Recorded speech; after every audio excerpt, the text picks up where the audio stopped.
Segera download yang disebut Quran oleh Tadabbur, Al-Quran, dia meraih tafsir kebaikan. dalam genggaman Contoh, Anda. bulan Ramadan adalah bulan Al-Quran.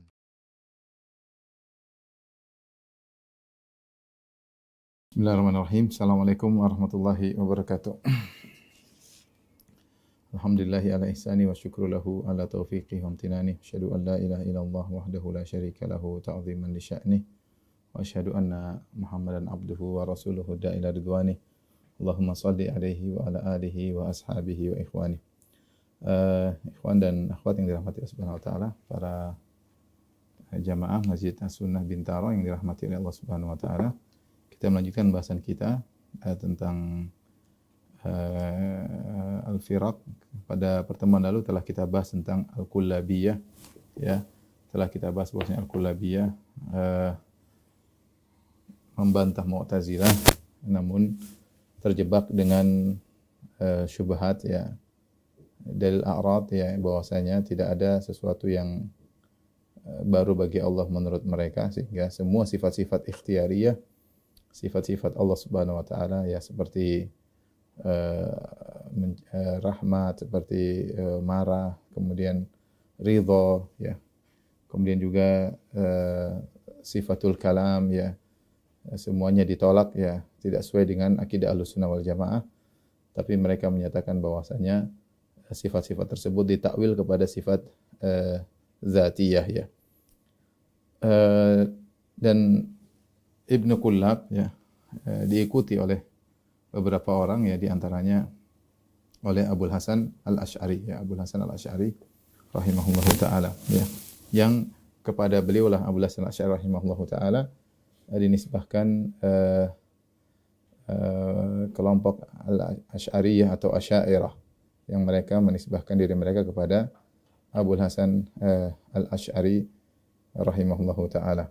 Tapi kita singgung tentang Abul Hasan Al-Asy'ari, kemudian tentang pengikut-pengikutnya secara singkat insyaallah taala, ya. Baru nanti kita akan bahas tentang akidahnya di penghujung, terutama akidah Asy'ariyah mutaakhirin yang ada di zaman sekarang, yang tersebar di penjuru dunia, di antaranya di tanah air kita, saudara-saudara kita di Indonesia, yang banyak di antara mereka memperjuangkan akidah Asy'ariyah mutaakhirin, ya.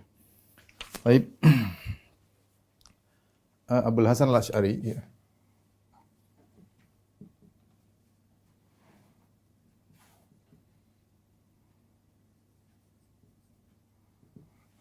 namanya Ali bin Ismail, ya. Beliau lahir, ya, 200 mana penghapusnya?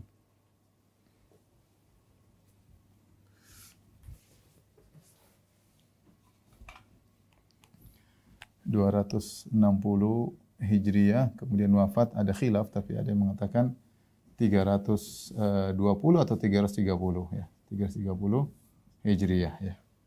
Sehingga beliau hidup di abad ke-3 dan abad ke-4, ya. Disebut Al-Asy'ari, ya, adalah nisbah kepada, ini adalah nisbah kepada sahabat Abu Musa Al-Asy'ari, ya. Nisbah pada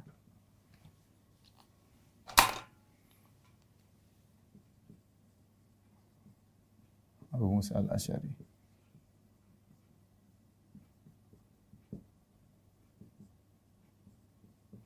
Radhiyallahu taala anhu.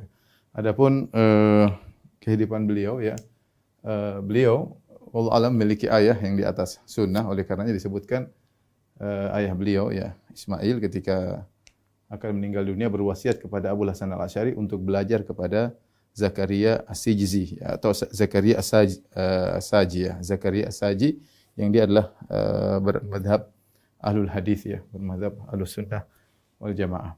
Abu Asy'ari, ya, ketika ayahnya meninggal, maka dia hidup bersama ibunya, dan ibunya menikah dengan bapak tirinya, yaitu Abu Ali Al-Jubba'i, ya.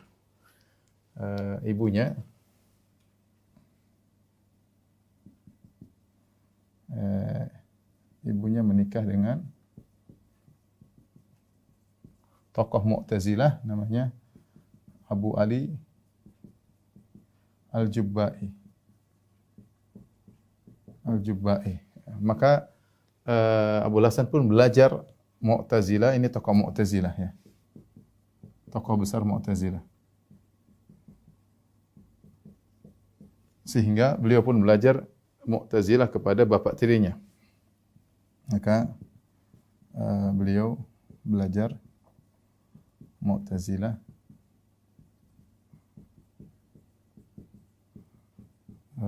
bapak tiri beliau ya.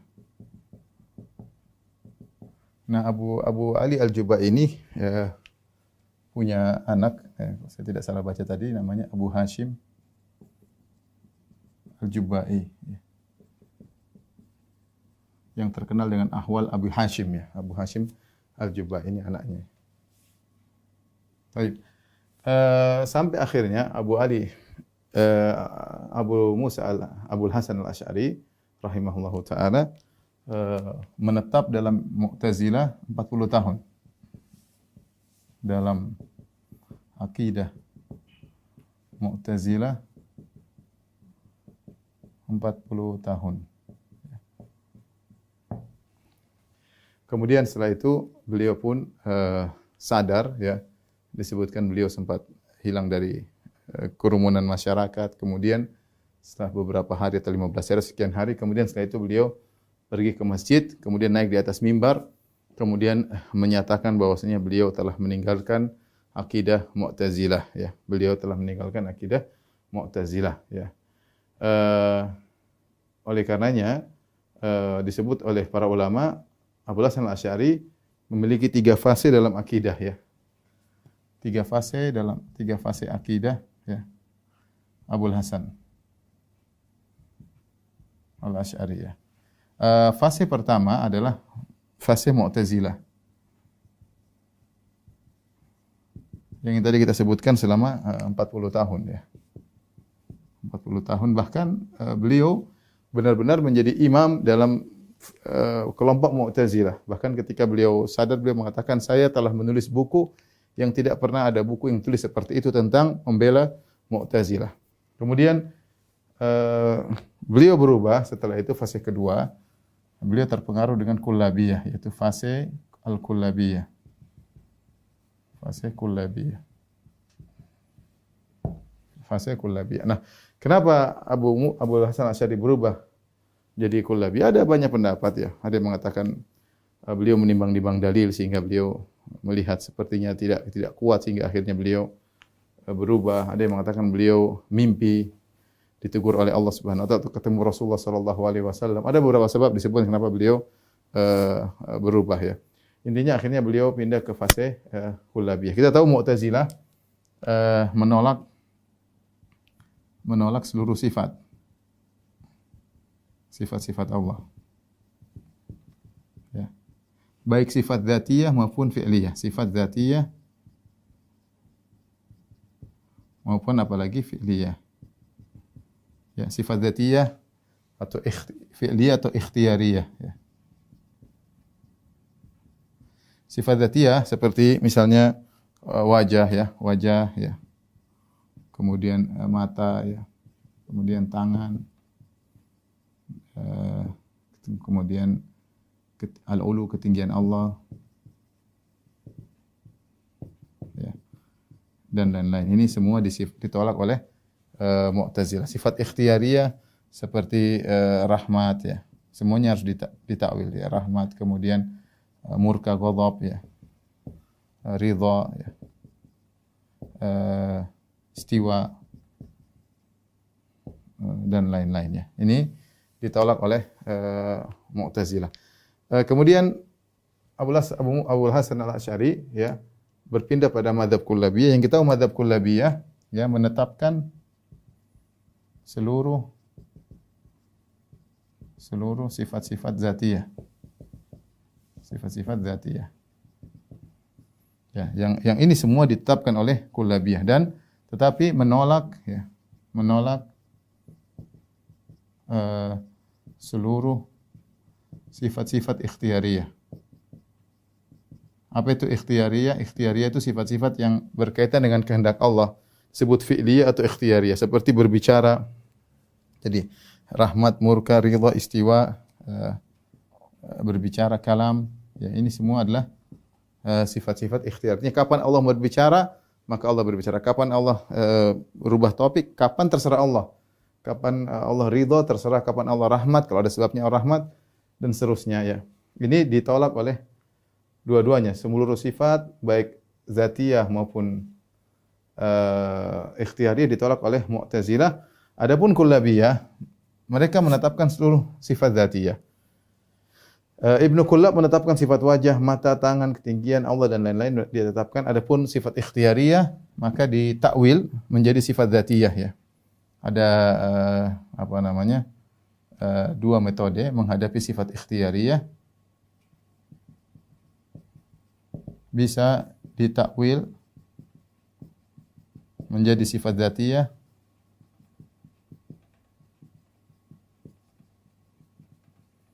atau fi'il diartikan maf'ul.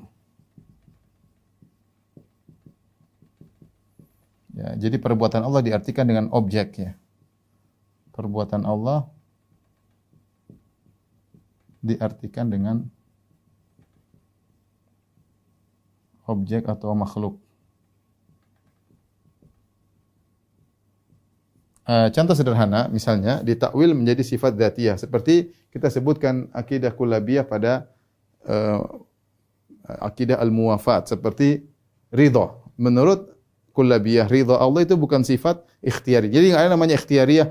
Kalau berkehendak Allah lakukan, jika tidak maka tidak, itu enggak ada dalam kamusnya kullabiyah. Jadi sifat ridha ini ditafsirkan dengan sifat dzatiyah. Artinya Allah ridha kepada seseorang sejak zaman azali.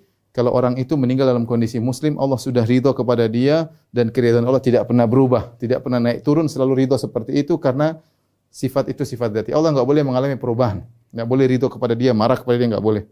Ya sama seperti sifat murka misalnya. Allah murka kepada orang yang bakalan murtad meskipun dia kebanyakan umurnya adalah Islam. Tapi karena Allah tahu dia bakalan murtad sejak zaman azali, Allah sudah murka kepada dia meskipun dia belum lahir, meskipun dia belum muncul, Allah sudah murka sama dia karena sifat tidak boleh berubah. Di antaranya sifatul kalam.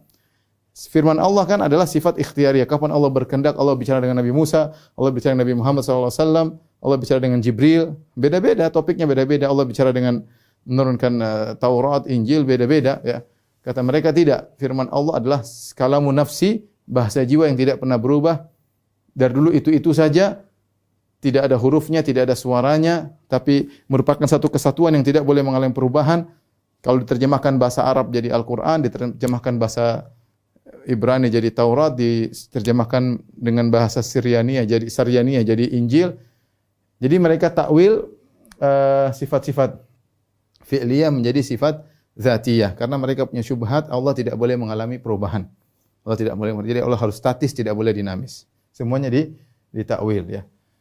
Atau takwil model kedua, fi'il diartikan maf'ul. Seperti mereka mengatakan Allah mencipta. Sifat di antara sifat ikhtiyari adalah mencipta ya. Di antara sifat ikhtiyari adalah mencipta. Berbicara, mencipta. Al-khalq. Mencipta ya. Mencintai banyak ya. Bagaimana kalau dengan mencipta? Mereka mentafsirkan mencipta khalq adalah makhluk, yaitu Allah. Kalau dikatakan Allah mencipta, bukan Allah membuat penciptaan, tapi muncullah makhluk. Jadi al-khalq maknanya adalah makhluk. Ini di antara tafsiran mereka karena kalau menciptakan sesuai dengan kehendak, mereka mengatakan tidak ada perubahan. Tidak boleh ada namanya tadinya Allah mencipta ini kapan waktunya, Allah ingin mencipta ini pada waktu, kata mereka enggak bisa. Karena ini ada perubahan pada Allah, Allah harus statis. Nah, terus bagaimana kalau ada penciptaan? Ada makhluk. 1000 tahun lalu kita enggak ada, sekarang sudah ada.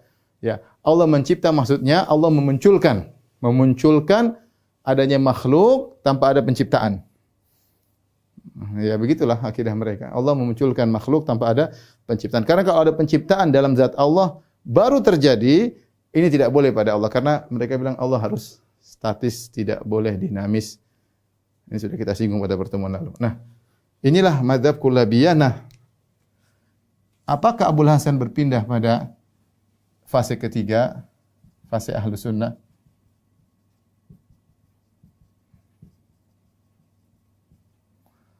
Maka ini ada khilaf di kalangan para ulama. Ada khilaf di kalangan para ulama di kalangan para ulama Ahlus Sunnah ada khilaf tentang bagaimana kondisi Abu Hasan Al-Asy'ari, apakah dia berpindah dari marhalah kullabiyah kepada marhalah Ahlus Sunnah wal Jamaah. Sebagian ulama mengatakan iya, ya. Iya, dia pindah. Ya, di antaranya pendapat adalah Ibnu Katsir, ya. Berpendapat demikian, ya. Az-Zahabi juga mengisyaratkan akan hal tersebut, ya. Adapun yang mengatakan tidak di antaranya Ibnu Taimiyah, kemudian Ibnu Qayyim, ya. Ulama sekarang seperti Syekh Utsaimin, ya, Utsaimin rahimahullah. Ya, mereka berpendapat sebelum Ibnu Taimiyah misalnya As-Sijzi,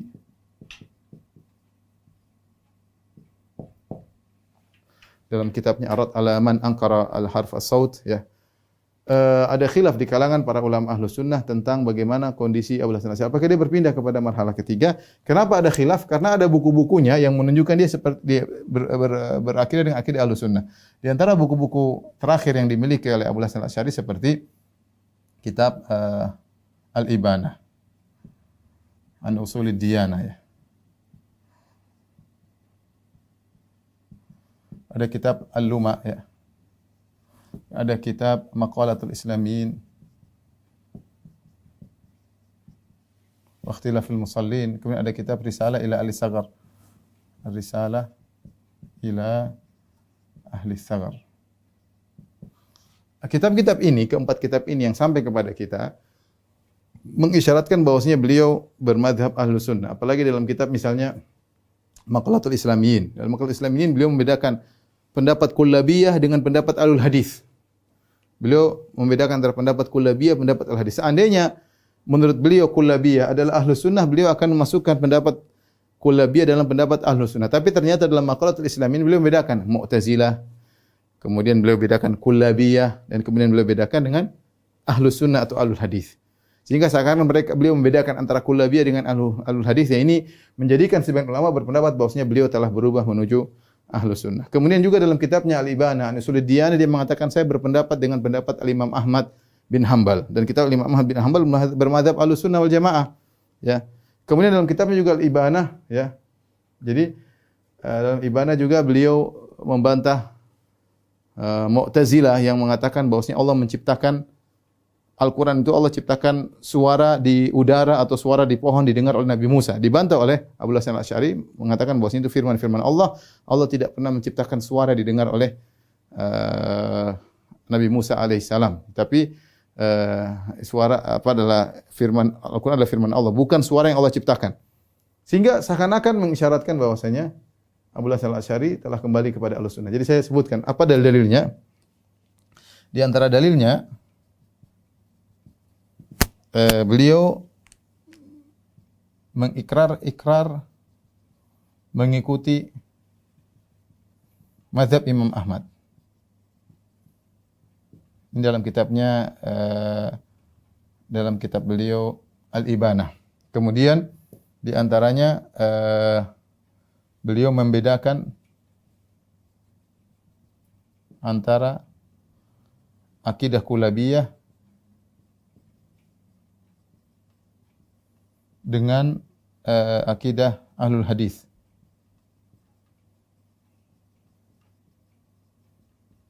Kemudian yang ketiga juga beliau membantah Mu'tazilah. Membantah Mu'tazilah dalam masalah suara. Masalah suara Allah. Kemudian yang keempat juga beliau menolak dalil a'rad dalam kitabnya Al-Luma. Beliau menolak dalil a'rad. Ini kira-kira 4 pendalilan yang dilihat oleh sebagian ulama seperti Ibnu Katsir dan juga lainnya. Bahwasanya nampak sekali bahwasanya Abu Hasan Al-Asy'ari sampai pada marhalah ketiga, marhalah Ahlus Sunnah wal Jamaah. Karena beliau berikrar mengikuti pendapat Imam Ahmad. Kemudian beliau tadi membedakan antara mazhab kullabiyah dengan Ahlus Sunnah. Kemudian beliau membantah Mu'tazilah masalah suara. Bahwasanya suara tersebut, mereka Mu'tazilah mengatakan Allah menciptakan suara Al-Quran di udara kemudian dengar oleh Musa dibantah oleh Abu Hasan Al-Asy'ari. Yang terakhir dia menolak dalil a'rad. Menolak dalil a'rad dalam kitabnya Al-Luma' ya. Ini isyarat-isyarat beliau mengikuti Ahlus Sunnah wal Jamaah. Namun pendapat sebagian ulama yang lain bahwasanya beliau tidak berpindah kepada fase Ahlus Sunnah. Beliau berusaha namun tetap saja masih ada sisa-sisa Mu'tazilah. Sisa Mu'tazilah tadi apa syubhat Mu'tazilah yang paling utama ya ini tadi menolak sifat ikhtiyariyah. Ini dari Jahmiyah yaitu Allah harus statis. Harus statis tidak boleh mengalami, tidak boleh berubah. Ini gampangannya seperti ini syubhat ya. Sudah kita bahas. Baik, perhatikan adapun pendapat Ibnu Taimiyah, Ibnu Qayyim As-Sijizi, mereka berpendapat bahwasanya seperti kata As-Sijizi bahwasanya raja anil furu' wa sabata fil usul. Ya, kata As-Sijizi bahwasanya Abu Hasan Al-Asy'ari meninggalkan pendapat-pendapat yang salah dari Mu'tazilah ya, tetapi pada masalah furu', masalah usul dia masih bertahan pada pokok-pokok pemikiran Mu'tazilah, di antaranya dalil a'rad dan yang lainnya. Tapi kenyataannya setelah kita membaca buku Maqalatul Islamin, kemudian Risalah ila Ahli Tsaghar, Al-Ibanah, tetap aja masih ada syubhat tersebut ya, syubhat-syubhat sehingga dalam masalah sifatul kalam beliau juga ada mengarahkan kepada sifat dzatiyah ketika beliau berbahas juga dalam Risalah ila Ahli Tsaghar berbicara tentang misalnya sifat ridha, dia ada menetapkan muwafat seperti kullabiyah. Sehingga Allah alam bisawab bahwasanya boleh kita katakan beliau berusaha ya, namun tetap saja masih ada sisa-sisa Mu'tazilah ya. Jadi yang benar adalah pendapat ini ya, bahwasanya beliau sudah berusaha ya. Namun ya, tetap ada sisa-sisa Mu'tazilah. Syubhat tidak mudah untuk hilang. Syubhat tidak mudah untuk hilang, tetapi banyak kebaikan yang beliau lakukan sehingga beliau menyelisih Mu'tazilah dalam banyak hal, seperti sifatul ulu beliau tetapkan, beliau bantah Mu'tazilah. Kemudian misalnya dalam Maqalatul Islamin, kemudian ru'yah, beliau menetapkan Allah bisa dilihat, Mu'tazilah bilang tidak bisa, beliau bantah. Kemudian belum lagi sifat-sifat dzatiyah, beliau mengatakan Allah punya wajah, Allah punya dua mata. Ini Abu Hasan Al-Asy'ari. Allah punya wajah, Allah punya dua mata, Allah punya dua tangan ya. Beliau sebutkan sifat-sifat tersebut dan beliau membantah Mu'tazilah. Kemudian masalah istiwa, beliau tetapkan juga kata beliau yang mengatakan istiwa di atas arsy maksudnya menguasai, maka itu akidah Mu'tazilah, beliau bantah. Beliau mengatakan tidak boleh ditakwil dengan istiwa dimaknakan istaula. Tapi intinya tetap saja masih ada hal-hal masalah sifat ikhtiyariyah beliau tolak, dan beliau juga dalam sebagian buku berpendapat dengan al-muwafat seperti kullabiyah.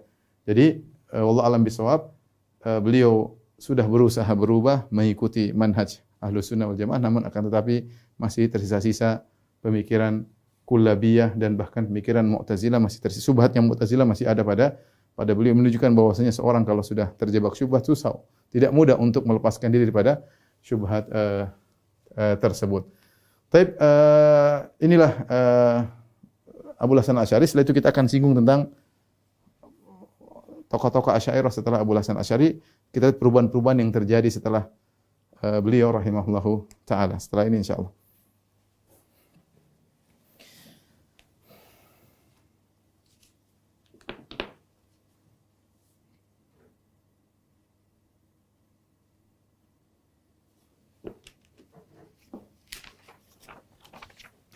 Tapi kita akan sebutkan tokoh-tokoh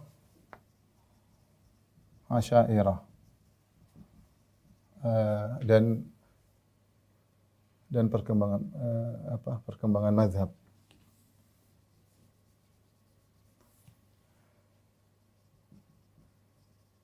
Dari perubahan mazhab.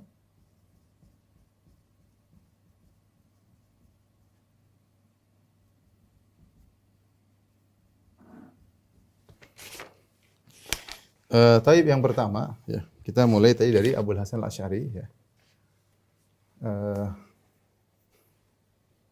Mungkin kita kasih tabel ya. Yang pertama Abul Hasan Al-Asy'ari.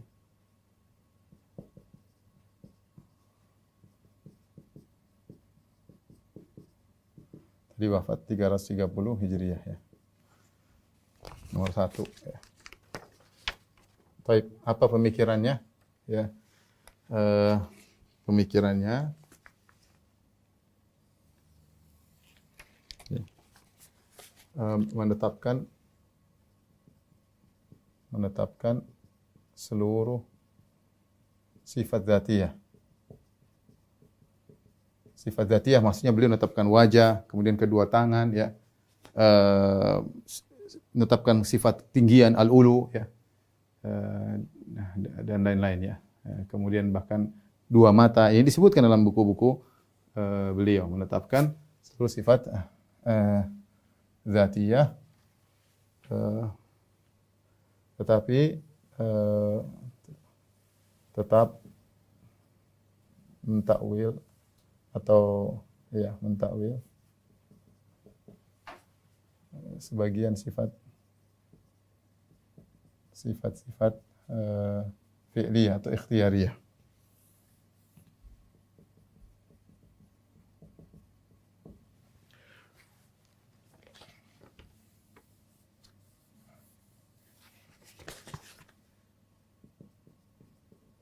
Menetapkan seluruh.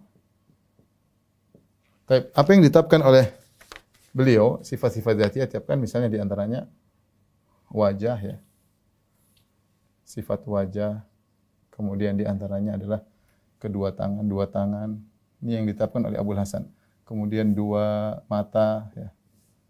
Kemudian di antaranya adalah sifat ketinggian Allah. Allah ya, al-ulu ya. Ya dan lain-lain ya. Tapi setelah itu beliau punya murid, di antaranya Abu Al-Hasan At-Tabari, demikian juga Abu Hasan Al-Bahili, tetapi tetap mengikuti manhaj beliau. Ya. Setelah itu datanglah seorang yang juga disebut dengan Al-Mu'assisu Ats-Tsani, pendiri yang kedua, yang mengembangkan mazhab Asy'ariyah adalah Al-Baqillani. Ya. Abu Bakar Al-Baqillani. Abu Bakar Al-Baqillani. Wafat pada tahun 403 Hijriyah. Ya. Beliau ini sama, ya, sama dengan Abu Hasan Asy'ari menetapkan seluruh sifat dzatiyah. Ya. Tetap mentakwil, ya, sama mentakwil sifat-sifat ikhtiyariyah. Bahkan beliau membantah Mu'tazilah.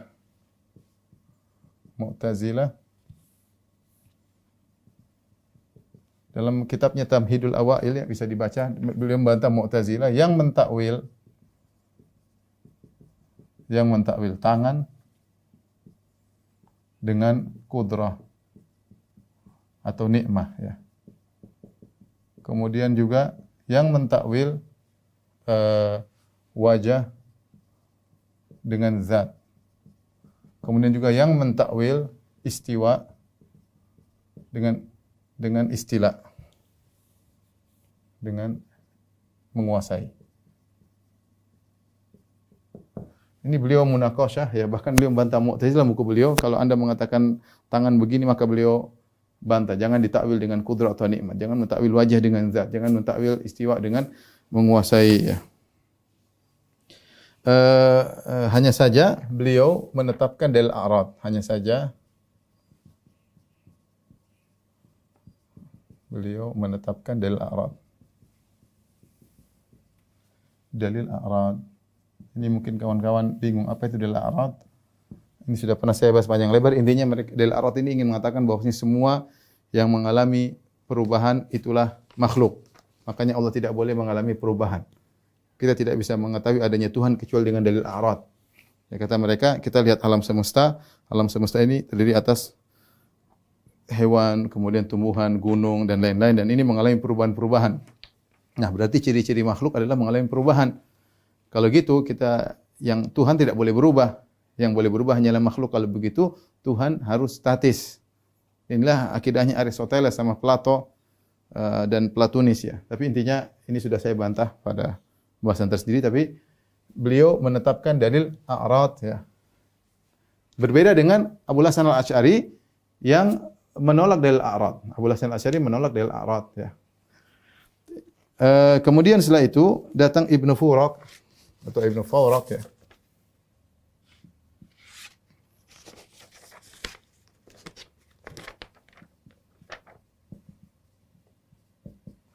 Yang wafat 406 Hijriah ya. 406 Hijriah ya. Ada perubahan di sini menetapkan seluruh menetapkan sifat-sifat zatiyah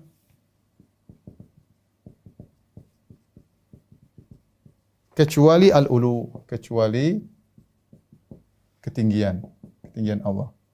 Dia tolak. Ini mulai Ibnu Furak mengalami apa namanya? Menolak sifat al-ulu ya. Menolak sifat al-ulu dan dia juga tetap akan tetapi ia membantah Mu'tazilah yang mentakwil istiwa dengan menguasai. Tetap beliau bantah.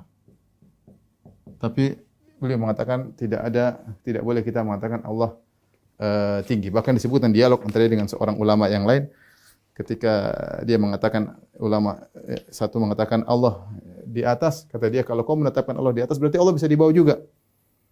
Kata ulama tersebut, iya kalau saya yang tetapkan Allah di atas mungkin Allah bisa di bawah, tapi Allah yang mengabarkan tentang dirinya dia di atas. Maka terdiamlah Ibnu Furak ya. Ibnu Furak dia punya buku judulnya Mukhtaliful Hadis dan di situ banyak takwil-takwil yang disebutkan oleh Ibnu Furak ya. Kemudian juga menetapkan dalil a'rad.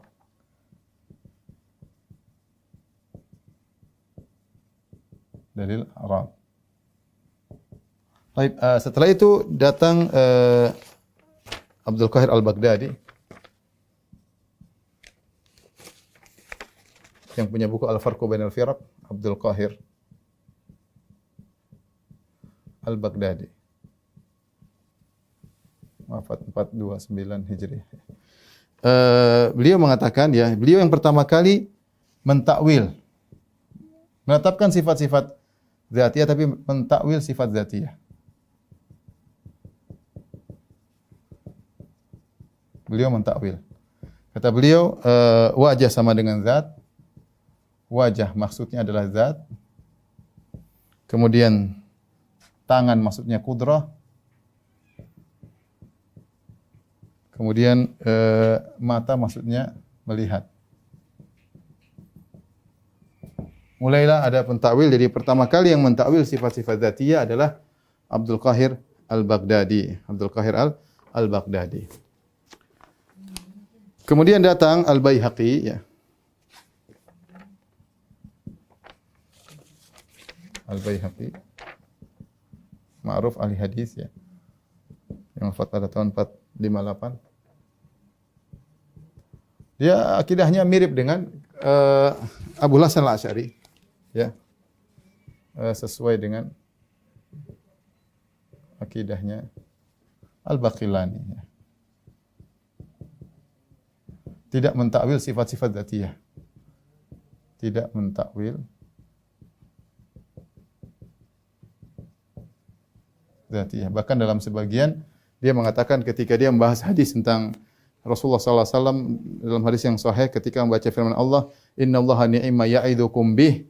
Sungguhnya Allah sebaik-baik memberi nasihat kepada kalian. "Innallaha kana sami'an basira." Sungguhnya Allah Maha mendengar lagi Maha melihat. Abu Hurairah mengatakan, "Fara'aitu Nabi sallallahu alaihi wasallam yad'u ibhamahu ala udhunihi wallati taliha ala ainihi." Aku melihat Nabi meletakkan tangannya di telinganya, jempolnya di telinganya dan telunjuknya di matanya. Ya. Menunjukkan Nabi menetapkan sifat Allah melihat dan mendengar bahwasanya itu hakiki. Maka Al-Baihaqi mengomentari dengan mengatakan dalil bahwasanya Allah benar-benar melihat dan Allah benar-benar mendengar. Kenapa? Karena Nabi beri isyarat ke telinganya dan ke matanya, dan ini jangan diartikan melihat dan mendengar dengan ilmu, mengetahui, beda. Seandainya kalau Nabi SAW maksudnya Allah mendengar dan melihat adalah mengilmui, Nabi akan tunjukkan ke hatinya, bukan ke telinga dan matanya. Ketika Nabi menunjukkan ke telinga dan matanya, menunjukkan Nabi menetapkan Allah memiliki sifat yang hakiki, benar-benar melihat, benar-benar mendengar, ya. Karena Asy'ariyah mutaakhir nanti mentakwil, mereka mengatakan bahwasanya melihat dan mendengar itu bukan melihat mendengar tapi mengilmui. Ditakwil dengan sifat ilmu. Dibantah oleh Al-Baihaqi. Kemudian setelah itu datang Al-Juwaini. Ini yang mengalami banyak perubahan, Al-Juwaini. Abul Ma'ali Al-Juwaini.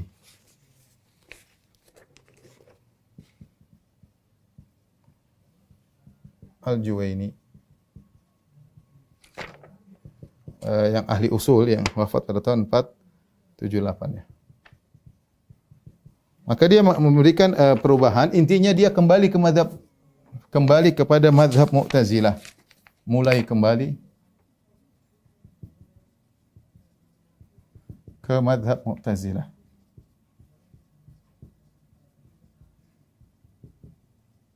Dalil akan hal tersebut, ya. Beliau mentakwil seluruh sifat dzatiyah. Ya. Dalilnya mentakwil seluruh sifat dzatiyah. Ya, dimulai dari Abdul Qahir Al-Baghdadi, mulai mentakwil tadi wajah dengan zat, tangan dengan qudrah, mata melihat, maka dia juga demikian, dia memperkuat pemahaman Abdul Qahir Al-Baghdadi dengan mentakwil seluruh sifat dzatiyah, ya. Kemudian beliau membenarkan takwil Mu'tazilah istiwa dengan menguasai, istilah. Ini dalil beliau kembali, malah yang ini dibantah oleh nenek moyang mereka, ya. Abu Hasan Al-Asy'ari membantah takwil ini, istiwa dengan istilah dibantah. Kemudian Al-Baqilani juga membantah. Bahkan Ibnu Furak juga membantah pentakwilan istiwa dengan menguasai. Nah, Abul Ma'ali Al-Juwaini malah menetapkan, dia bilang benar di takwil istiwa dengan istilah. Bahkan dia menyebutkan dalil-dalil untuk mendukung pendapat Mu'tazilah, ya. Kemudian juga selain itu dia menetapkan, membenarkan pernyataan Mu'tazilah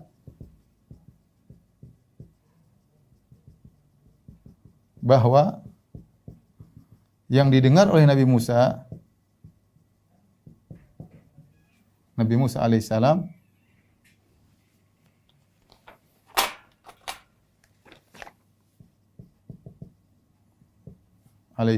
ya, adalah suara yang diciptakan oleh Allah. Suara yang diciptakan oleh Allah di udara. Dia membenarkan. Ini repot, ya. Jadi ini dibantah semua oleh pendahulunya. Dia malah menetapkan, dia bilang benar bahwasanya suara yang didengar Nabi Musa itu bukan firman Allah, tapi yang suara diciptakan oleh Allah di udara didengar oleh Nabi Musa, ya.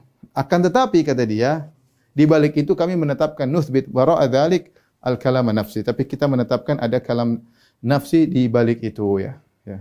Ini Abul Ma'ali Al-Juwaini, tapi intinya mulai kembali kepada Mu'tazilah, ya, dengan membela pemikiran-pemikiran Mu'tazilah, ya.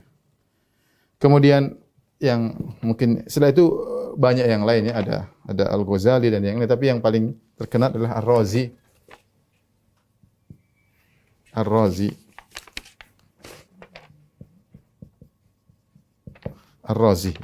Ar-Razi wafat 606 Hijriyah. Ar-Razi mencampurkan bahkan terpengaruh dengan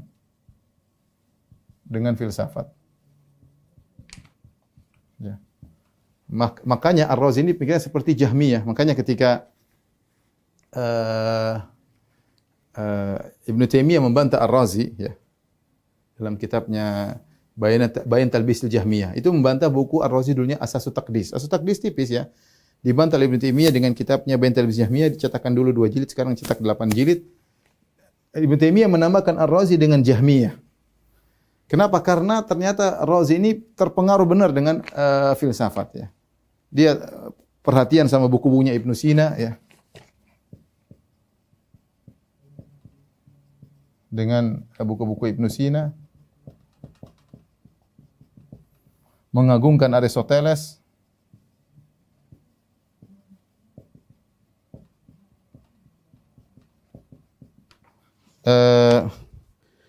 kemudian dia berpendapat dengan Al-Muthul Aflatuniyah ya. Dengan pendapat Al-Muthul Aflatuniyah. Ini sudah pernah saya bahas apa itu maknanya Muthul Aflatuniyah, artinya pemikiran Plato. Ya, ini sudah saya bahas dalam bahasan masalah falasifah. Mungkin teman-teman kalau mau dengar kembali. Kemudian di antaranya juga beliau berpendapat dengan al-uqul mujarradah.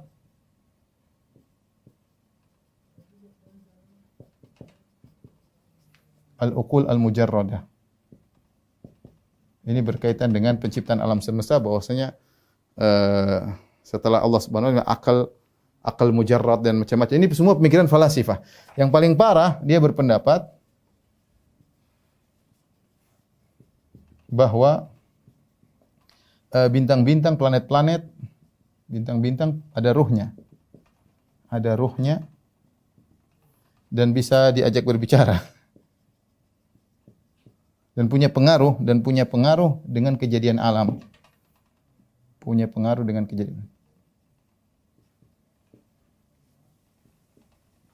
kejadian alam. Ini kesyirikan tentunya. Jadi disebutkan oleh Ibnu Taimiyah, disebut Al-Zahabi, dia punya buku judulnya Al-Mukhatabatun Nujum. Saya nukilkan deh perkataan Al-Zahabi.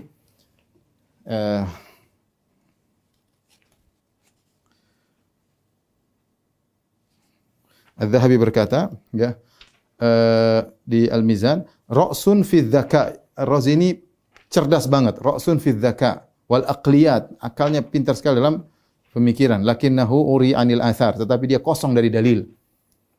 Kosong, tidak ada dalil. Kalau bicara enggak pakai dalil. Walahu tashkikat ala masail min da'aimiddin, bahkan dia bikin keraguan-keraguan terhadap masalah-masalah yang merupakan pokok-pokok agama. Itu banyak dalam tafsir beliau bikin syubhat. Sering bikin syubhat dan bikin keraguan-keraguan tentang pokok-pokok agama ya. Turithul hayrah, dan membuat orang jadi bingung. Nas'alullah an yuthabbital iman fi qulubina. Kami mohon agar Allah mengokohkan iman dalam hati kami. Walahu kitabun, dan dia punya kitab judulnya As-Sirrul Maktum fi Mukhatabatin Nujum. Rahasia yang tersembunyi dalam berbicara dengan bintang-bintang. Ini di antara bukunya Razi. As-Sirrul Maktum fi Mukhatabatin Nujum, sihrun sarih. Dan kata Adzabi, ini sihir yang nyata. Sihir yang nyata, perdukunan. Ya, ini terpengaruh karena orang filsafat mengatakan bahwasanya planet-planet itu memiliki ruh. Dan ini kita jelaskan ketika kita membahas tentang pemikiran Farabi. Ini diambil dari pemikiran siapa? Pemikiran Platonis, yaitu Aflutin, ya, Platonis yang memiliki pemikiran al-faidul ilahi. Ya, di mana akhirnya mengantarkan kepada planet-planet itu punya ruh dan yang lainnya. Dan itu Razi terpengaruh. Razi terpengaruh. Tetapi kata Az-Zahabi, ya, fala'allahu taba min ta'lifihi insyaallah taala. Semoga dia taubat, dan dalil menunjukkan seakan-akan beliau telah bertobat. Tapi maksud saya, ini Ar-Razi, inilah yang kalau boleh saya katakan mengembalikan Asy'ariyah kepada mazhab Jahmiyah. Jahmiyah atau Mu'tazilah sama. Jadi inilah perubahan-perubahan Asy'ariyah yang sekarang yang tersebar adalah kebanyakan pemikiran Razi dan Al-Juwaini yang tersebar di masyarakat. Adanya sifat 7 saja ya, atau sifat 13, sifat 30. Nanti akan kita jelaskan insyaallah pada pertemuan berikutnya. Oleh karenanya sampai As-Sanusi dalam Ummul Barahin juga mengingatkan tidak boleh membaca buku-buku Ar-Razi karena terpengaruh dengan filsafat. Bahkan Ar-Razi dalam kitabnya Asasut Taqdis, ketika dia berbicara tentang sifat ulu, dia tolak sifatul ulu. Padahal dalil begitu banyak. Kemudian dia berkata, "Man arada an yashra' fil ma'arifi al-ilahiyyah falyuhdits atau falyastahdhir li nafsihi fitratan ukhra. Barang siapa yang ingin masuk dalam pembicaraan masalah ilahiyah, ketuhanan, teologi, maka hendaknya dia buat fitrah yang baru, fitrah yang lama dia buang. Kenapa? Karena fitrah manusia Allah di atas. Dan itu dalilnya terlalu banyak. Dia bilang karena dia bantah, dia bilang Allah tidak di atas. Karena ini melazimkan gini, melazimkan gini, melazimkan gini. Akhirnya dia untuk membantah dalil fitrah dia mengatakan kalau Anda ingin berbicara tentang Tuhan, fitrah itu dibuang. Bikin fitrah yang baru. Sebagaimana perkataan Aristoteles. Dia nyebutin perkataan Aristoteles, dinukil dari Aristoteles, bukan dari Nabi, bukan dari Aristoteles ya. Kemudian dia juga punya terkenal dengan Al-Qanunul Kulli, bahwasanya kalau bertentangan antara akal dengan dalil maka akal yang harus didahulukan, yang dibantu oleh Ibnu Taimiyah dalam bukunya Darut Ta'arudil Aql wan Naql, sekitar 9 jilid atau 11 jilid ya. Dan itu adalah pemikiran Ar-Razi. Nah, Asy'ariyah zaman sekarang ya berbeda dengan nenek moyang mereka. Abul Hasan Al-Asy'ari, lihat Abul Hasan Al-Asy'ari menetapkan seluruh wajah. Sekarang Asy'ariyah zaman sekarang enggak ada yang menetapkan wajah, 2 tangan, 2 mata, enggak ada. Semua menolak. Terus Anda bernisbah kepada Abul Hasan Al-Asy'ari sementara Anda menyelisihi pemikiran Abul Hasan Al-Asy'ari. Abul Hasan pemikirannya demikian. Buku-bukunya jelas sampai kepada kita. Ada Al-Ibana, Al-Usuluddin, ada Al-Luma, ada kitab Risalah ila Al-Thaghar, dan ada juga kitab Maqalat Islamiyyin jelas. Nah, Anda Asy'ariyah zaman sekarang terus ikut nenek moyang Anda Abul Hasan Al-Asy'ari tidak seperti itu. Ya. Coba inilah baca kembali buku-bukunya. Baca kembali buku-bukunya. Kemudian juga setelah itu Al-Baqilani juga demikian menetapkan sifat-sifat, bahkan munaqasyah, membantah. Orang-orang yang mentakwil tangan dengan kudrah dia bantah, mentakwil wajah dengan zat dibantah, mentakwil istiwa dengan menguasai al-qahar wal ghalabah dibantah ya. Kemudian berjalan sampai muncullah Al-Juwaini. Al-Juwaini mulai mengembalikan mazhab Asy'ariyah kepada mazhab Mu'tazilah. Kemudian muncul lebih parah Ar-Razi kembalikan Asy'ariyah kepada mazhab Jahmiyah atau mazhab Mu'tazilah. Dan inilah yang tersebar di rata-rata zaman sekarang, terutama di tanah air kita. Al-Asy'ariyah yang Juwaini atau Ar-Razi. Adapun Abul Hasan Al-Asy'ari, Al-Baqilani mereka tidak ikuti ya. Oleh karenanya mereka sangat getol menolak sifat Allah di atas, berarti itu fitrah, karena mereka meyakini kalau mengatakan Allah di atas berarti kufur. Mereka bilang demikian, ini kufur, mengatakan Allah di atas kufur ya. Karena kalau Allah di atas berarti begini, berarti seperti makhluk, berarti ya seperti, padahal ayat begitu banyak menetapkannya ya. Taib. Ikhwan dan akhwat yang rahmatillah subhanahu ini sekitar sejarah tentang mazhab Asy'ari, perkembangannya ya. Dari situ sebagian ulama mengatakan kenapa Syekhul Islam Ibnu Taimiyah rahimahullahu taala getol menjelaskan tentang pemikiran mazhab Asy'ari ya.